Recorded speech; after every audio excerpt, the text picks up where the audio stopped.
শ্রদ্ধার সাথে স্মরণ করতে চাই ওই সমস্ত ভাইদেরকে যাদের শাহাদাতে বদৌলতে গত 5ই আগস্ট আমরা বাংলাদেশকে স্বৈরাচার মুক্ত করতে পেরেছি। সাথে সাথে নবগঠিত তত্ত্বাবধায়ক সরকার অন্তর্বর্তীকালীন সরকারকে আমরা অভিনন্দন জানাইতে চাই।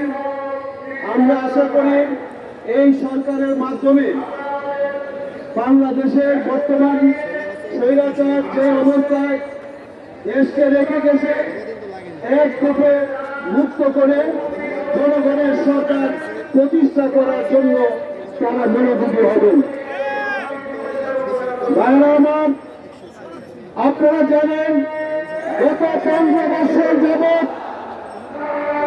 এদেশের মানুষ যে জবরদস্ত ধরনের শাসনে নিষ্পেষিত হয়েছিল, যেই সরকার মনে করেছিল যে তাদের ক্ষমতা থেকে 2040-এর আগে আর কেউ হটাইতে পারবে না। 2040-এর স্বপ্ন নিয়ে যারা ক্ষমতার মস্তকে অধিষ্ঠিত ছিলেন, জনগণকে তাদের গোলাম মনে করতেন। আমাদের কথা বলার অধিকার ছিল না, আমাদের টুটি চেপে ধরা হয়েছিল। ছাত্র জনতার আন্দোলনে হাসিনা কয়েকদিন আগে বলেছিল, সে আন্দোলনের সময় হাসিনা পালায় না, কিন্তু হাসিনা পালিয়েছে। গণভবনে হাসিনাকে খুঁজে পাওয়া যায় না। ৪৫ মিনিটের নোটিশে গণভবন একটা পরে ছেড়ে যেতে বাধ্য হয়েছে।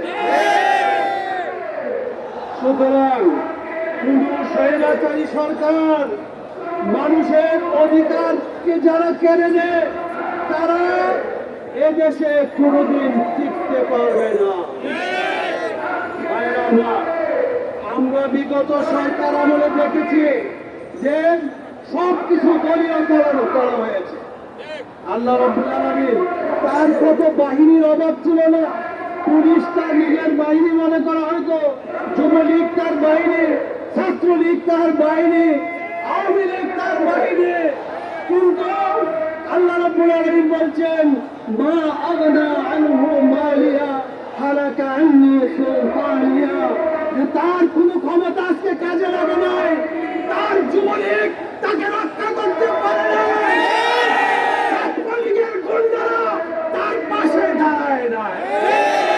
আওয়ামী লীগ দাঁড়িয়েছিল, কিন্তু একদিনের পিটুনিতে আওয়ামী লীগ তারা গর্তে ঢুকতে বাধ্য হয়েছে।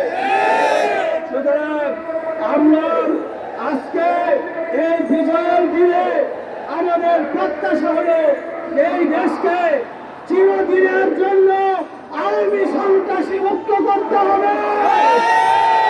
আওয়ামী লীগের মতো সন্ত্রাসী সংগঠন, যুবলীগের মতো সন্ত্রাসী সংগঠন, ছাত্রলীগের মতো সন্ত্রাসী সংগঠনকে নিষিদ্ধ ঘোষণা করতে হবে। এই সরকারের কাছে আমাদের প্রত্যাশা হলো অতি অবিলম্বে যত তাড়াতাড়ি সম্ভব জনগণের সরকার প্রতিষ্ঠা করার জন্য আপনারা আত্মনিয়োগ করবেন, সেই প্রত্যাশা ব্যক্ত করে আমার বক্তব্য শেষ করি।